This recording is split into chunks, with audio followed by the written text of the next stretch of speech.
Why does it suddenly feel like the airport is quietly turning against everyday travelers? And why are millions of people only now realizing that one simple rule coming in 2026 might completely change the way flying works in America?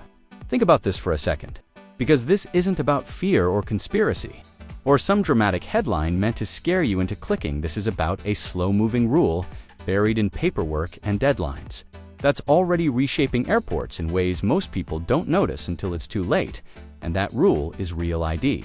A policy that was supposed to make travel safer, but is now quietly creating one of the biggest bottlenecks modern air travel has ever seen. And the reason it's ruining travel isn't what the government announcements say. It's what actually happens on the ground at 5:12 a.m. when a tired family reaches the TSA checkpoint and realizes their ID isn't enough anymore. And suddenly, the system stops working the way it used to. Because here's the truth, nobody explains clearly. Real ID isn't just an ID upgrade. It's a compliance filter, and filters don't speed things up. They slow them down, they separate people, they create confusion. And in airports, confusion spreads faster than delays.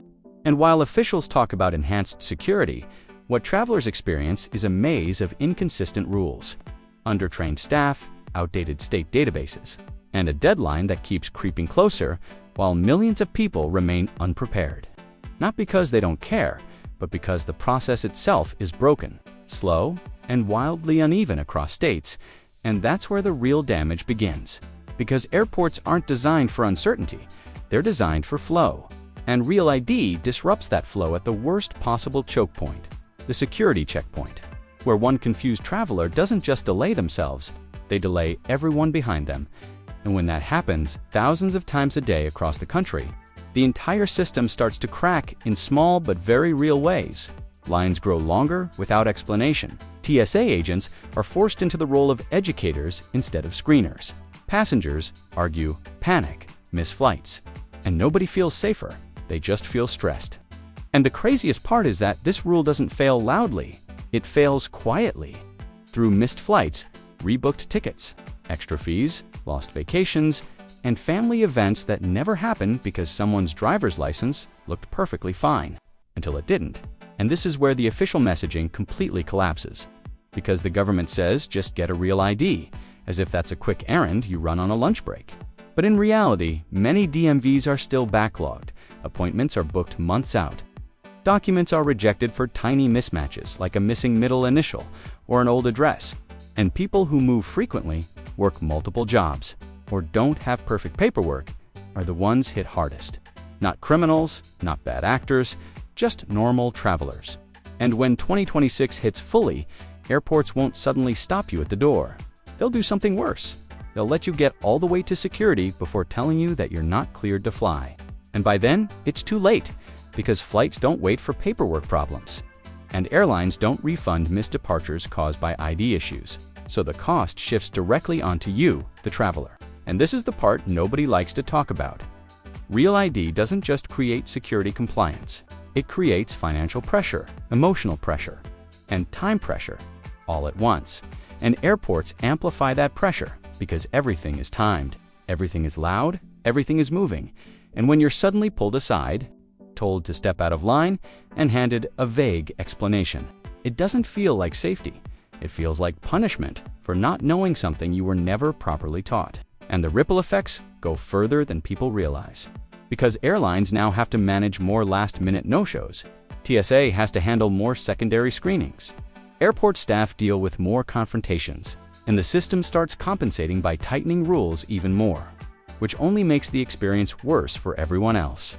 And this is why seasoned travelers are already changing how they fly, arriving earlier than ever, avoiding tight connections, choosing airports with more staffing, and quietly warning friends and family to double-check their IDs months in advance. Because once 2026 fully locks in, there will be no grace period, no sympathy exceptions, and no clear signage that magically makes it obvious. And if you think this only affects domestic travel, think again. Because missed domestic legs cause missed international connections, cascading delays, lost baggage, and rebooking nightmares that can stretch across days, not hours. And all of this stems from a rule that was never stress-tested at full national scale. Because it was delayed again and again until suddenly it wasn't. And now the infrastructure simply isn't ready. And here's the uncomfortable truth. Real ID doesn't fail equally. It fails hardest on families, seniors, first-time flyers, immigrants, rural travelers, and people who assume common sense still applies at the airport. And that assumption is what costs them. Because airports no longer operate on common sense, they operate on compliance. And compliance doesn't care how reasonable your explanation is. It only cares whether your document matches a database somewhere far away. And when it doesn't, the system shrugs and moves on without you. And that's why this rule feels so brutal when it hits. Because it doesn't announce itself with sirens or warnings. It just quietly closes a door you assumed would always be open.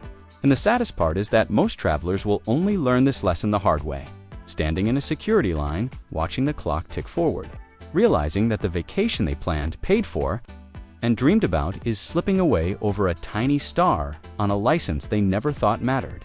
And that's why this 2026 airport rule is ruining travel, not because safety is bad, but because the execution ignores how real people actually move through airports, how messy life is, how imperfect documents can be, and how little margin for error exists once you step into that terminal.